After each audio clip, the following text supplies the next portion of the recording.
বাড়ি মানেই স্মৃতি দিয়ে ঘেরা, স্বপ্ন দিয়ে পরিপূর্ণ।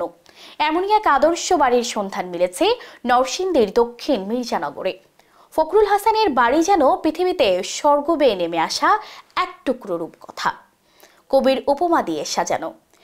শখে দিয়েছেন প্রাতিষ্ঠানিক রূপ, নিজ আবাসস্থলে গড়েছেন দৃষ্টিনন্দন মিনি মিউজিয়াম। সেখানে আছে বিশ্বের সব দুর্লভ প্রত্নতাত্ত্বিক নিদর্শন। বিস্তারিত তুহিন ভুঁইয়ার প্রতিবেদনে।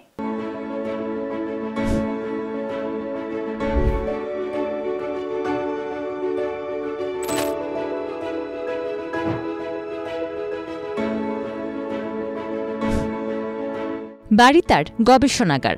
বলছি নরসিংদীর দক্ষিণ মির্জানগরের ফখরুল হাসানের কথা। পেশায় তিনি সংগ্রাহক। এলাকাবাসীদের কাছে তিনি লোকসংস্কৃতির গবেষক হিসেবে পরিচিত। কবির কবিতার মতো সাজানো তার বাড়ি। বাড়ির প্রবেশ পথের সামনেই একটি ফোয়ারা, তার পাশেই পাকা রাস্তা। রাস্তার দুই পাশে বাহারি ফুলের সমাহার ও বৃক্ষের সারি, তার পাশেই স্বপ্নের ডুপ্লেক্স মিনি মিউজিয়াম।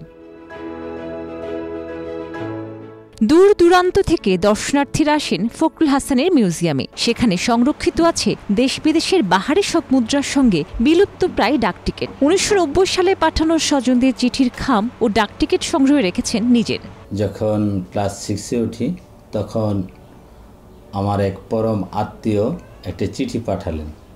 তখন ওই চিঠি থেকে আমি ডাকটিকিটটি অধীর আগ্রহে প্রথম সংগ্রহ করি। সিঙ্গাপুরের একটি ডাকটিকিট, 87টি রাষ্ট্রের ডাকটিকিট আমার ফাইলবন্দিতে আছে। আমি ডাকটিকিটগুলো সংগ্রহে রেখেছি। ছোটোবেলার অনেক তৈজসপত্র সংগ্রহ করেছি। আমি 18টি ক্যামেরা সংগ্রহ করেছি। ডাকটিকিটের পাশাপাশি যেটা আমি করে থাকি, মুদ্রা কালেকশন, কাগজি নোট, এগুলো অবিরত আমি সংগ্রহ করে যাচ্ছি। এই সংগ্রহশালাটা ব্যাপকভাবে বিস্তৃত করতে চাই। প্রায় 3 যুগ ধরে ইতিহাসের সঙ্গে সখ্যতার বিশ্বের প্রায় 87টি দেশে ডাকটিকিট রেখেছেন নিজের সংগ্রহে। এই ডাকটিকিটগুলোর মধ্যে রয়েছে বিশ্বের সবচেয়ে দুষ্প্রাপ্য দীর্ঘতম একটি। তাছাড়াও বিশ্বের সবচেয়ে সুন্দরী নারী প্রিন্সেস ডায়ানার ছবি সংবলিত বিশেষ ডাকটিকিট রয়েছে তার দখলে। একটা সময় তো প্রিন্সেস ডায়ানাকে ডাকাই হতো বিশ্ববাসীর বিস্ময়।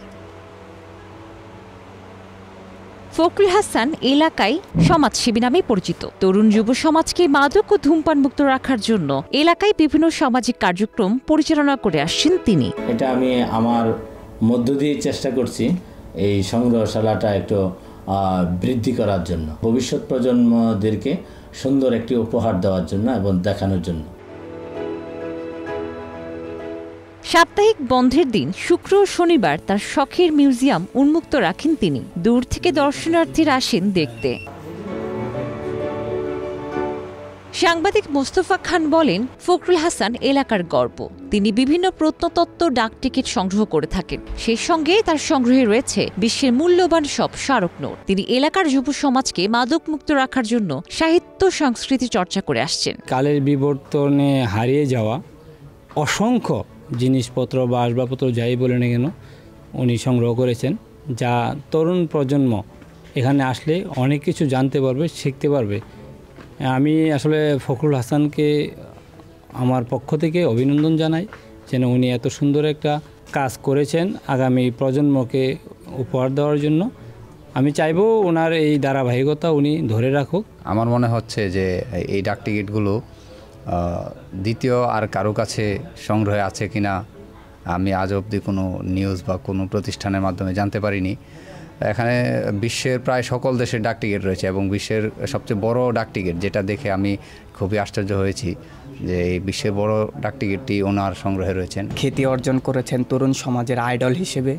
তিনি তরুণ সমাজের শিক্ষা থেকে শুরু করে তরুণ সমাজের যা কিছু প্রয়োজন সব দিক থেকে তিনি তরুণ সমাজকে অগ্রসর করছেন এবং তরুণ সমাজ যাতে করে নেশা থেকে দূরে থাকে, মাদক থেকে দূরে থাকে, শিক্ষা বান্ধব হয় সেই হিসেবে কাজ করে যাচ্ছেন। তাকে একজন লেখক হিসেবে প্রতিভা সাহিত্য পুরস্কার হিসেবে উনি ইতিপূর্বে ভূষিত হয়েছেন।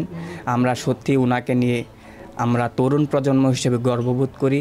তার এই চলমান উদ্যোগের হাত ধরে বিশ্ববাসীর কাছে আরও পরিচিতি পাক তার এই স্বপ্নের মিনি মিউজিয়াম, এমন প্রত্যাশা এলাকাবাসীর। ডেস্ক রিপোর্ট, প্রবাস খবর।